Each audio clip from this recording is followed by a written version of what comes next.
आज कचहरी में एक अजीब सा मुकदमा आया था, जिसका फैसला सुनने के लिए इतने लोग आए थे कि कचहरी खचाखच भरी थी।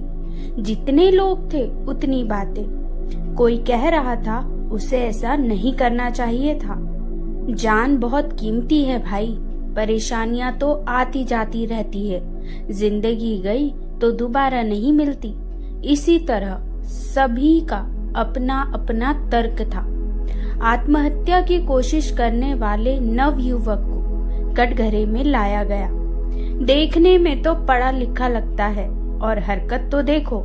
लोगों के बीच से एक आवाज आई। बोलने वाले पर उसकी निगाहें जाकर रुक गई। वो देखकर चुपचाप मुस्कुराया और शांत कटघरे में जाकर खड़ा रहा।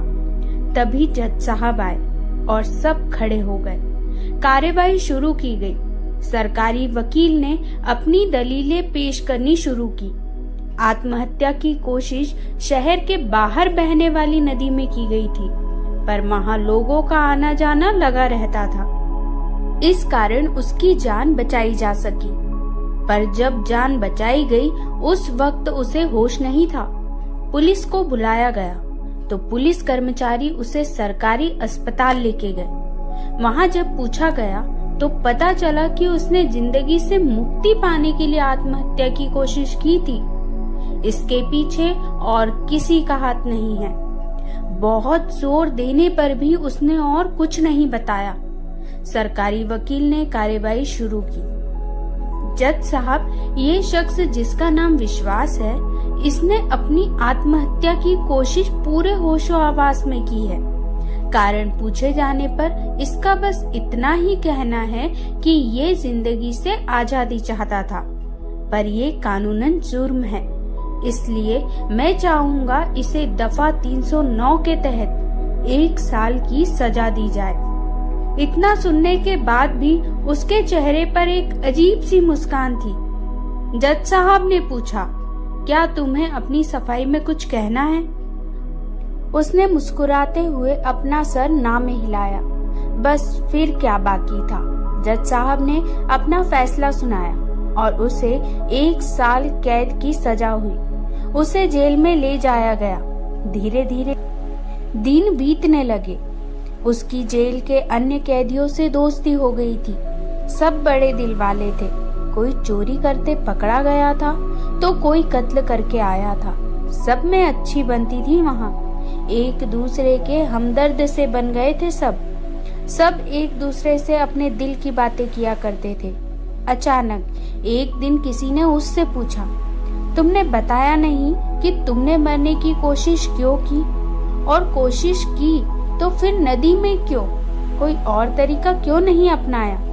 और किसी तरीके से शायद मैं बच ना पाता। क्या मतलब? मैं स्टेट लेवल चैंपियन हूँ तैराकी का। इतना सुनते ही सबके होश उड़ गए कि ये क्या बोल रहा है। उसने बोलना जारी रखा, बचपन से ही मैं गरीबी देखता आया हूँ। जिसने जीवन में डूबता हुआ पाया गया था, उसी नदी में तैरना सीखकर मैंने 50 से ज्यादा मेडल जीते हैं। और उस नदी में कैसे डूब सकता था? मैंने ये कदम अपनी गरीबी के चलते उठाया, जिसके कारण मेरे पास खाने को एक वक्त की रोटी नहीं थी और ना ही कोई काम मिल रहा था। तभी अचानक मैंने सोचा, क्यों ना आत्महत्या कर लूं। फिर याद आया कि आत्महत्या गैर कानूनी है और 1 साल की सजा है। इसलिए मैंने ये सब किया और अब दफा 309 के तहत मेरे सर पर छत है, खाने को 2 वक्त की रोटी है और तो और यहाँ पर अगर मैं बीमार भी होता हूँ तो फ्री में इलाज है। बस इसीलिए यहाँ आ गया।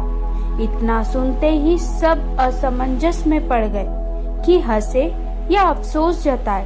तभी रात के खाने के लिए सबको आवाज दी गई और सब अपनी अपनी थाली उठाकर चल पड़े। दोस्तों, इस कहानी से ये शिक्षा मिलती है, देश के लिए विश्वास जैसे बहुत से खिलाड़ियों ने मेडल जीते हैं, लेकिन बहुत से ऐसे भी खिलाड़ी हैं जो गरीबी में जी रहे हैं। ऐसे खिलाड़ियों के लिए सरकार को पेंशन दी जानी चाहिए। जो देश के लिए खेलता है, मेडल जीतता है और हम आम नागरिकों को भी सहयोग करना चाहिए। आइए संकल्प ले कि विश्वास जैसे खिलाड़ियों के सर पर हमेशा छत हो और वो वही अपना जीवन खुशहाल होकर बिता सके। दोस्तों, आपको कहानी कैसी लगी कमेंट करके जरूर बताएं। धन्यवाद।